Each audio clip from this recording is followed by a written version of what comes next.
I built my life carefully, piece by piece, like a fragile tower. Everything stood steady until my own sister tore it down, claiming she was rescuing me. My name is Sandra, and this is the story of how I lost everything I held dear. Growing up, I was always the shadow in my family's bright spotlight. I was the quiet one, the easy one, the daughter who needed little attention because I seemed fine. My sister Clara was the star. Her smallest victories celebrated, her mistakes softened with reassurance. When Clara dropped out of college, my parents called it discovering her path. When I graduated at the top of my class, they hardly noticed, already focused on Clara's next adventure. I learned to survive in the margins and built my own life where their gaze couldn't reach.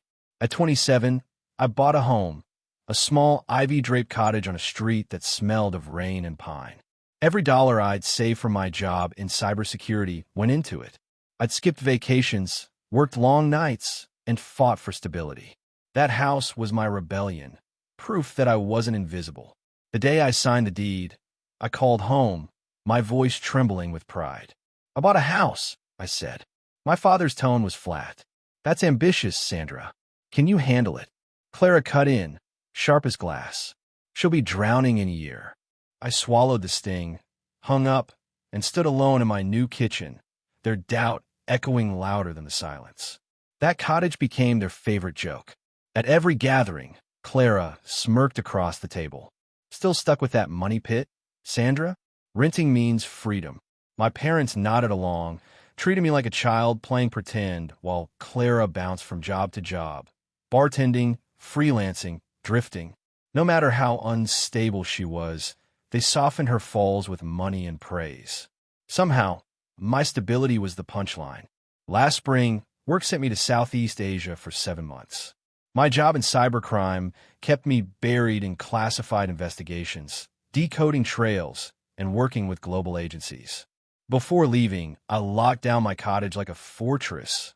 Automatic mortgage payments, a gardener for the ivy, a high-grade security system that sent alerts directly to my phone. I gave my parents a spare key, but made it clear, only for emergencies like a break-in or flood. Clara laughed when I handed it over. "What is this, your little Fort Knox?" Work consumed me. I was neck-deep in encrypted data and constant deadlines. Calls home were rare, limited by security rules.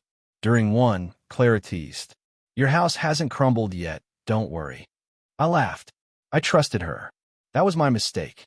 A week before I returned, my supervisor pulled me into a secure room, her expression unreadable.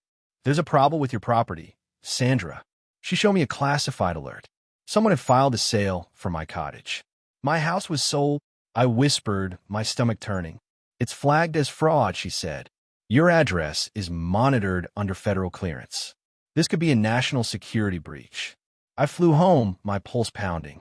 When I reached my street, a sold sign stood in my yard like a gravestone. My key no longer worked. A realtor's lockbox hung on the door. Heart racing, I dialed the number on the sign. "This is Sandra Vega, who authorized the sale of my house."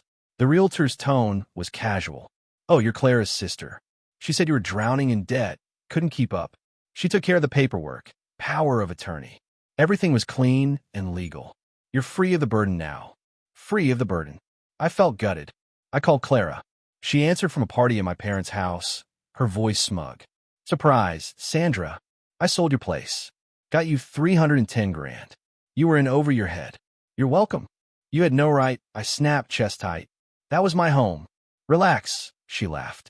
"I saved you from losing it. The bank said you were behind." Behind? My payments were automatic. I checked my accounts religiously, even overseas. The truth crashed down. Clara hadn't just sold my house. She had forged my signature, fabricated foreclosure notices, and convinced everyone, even my parents, that I was failing. I drove straight to my parents' home, hands shaking on the wheel. A banner stretched across the dining room. "Way to go, Clara." They toasted her like a hero while I stood in the doorway, an outsider in my own family celebration. I sat across from her, my voice steady but cutting. "Clara, that cottage was federally protected. You didn't just sell my house. You committed wire fraud, identity theft, and tampered with a monitored asset. Her grin faltered. The room went silent. "What?" she stammered. "My phone buzzed.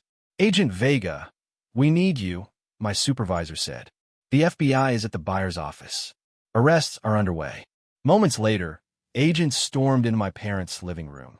Clara's face went pale as handcuffs closed around her wrists. "I was helping you," she screamed as they dragged her out. My parents cried, begging the agents to stop, insisting it was all a mistake. But the evidence was undeniable. Clara had forged my name, sold my house to an innocent couple, and left them in ruins. Now, my cottage sits empty, locked in a federal investigation. The buyers lost their dream home. Clara faces prison time. And me? I'm left rebuilding, learning the hard truth.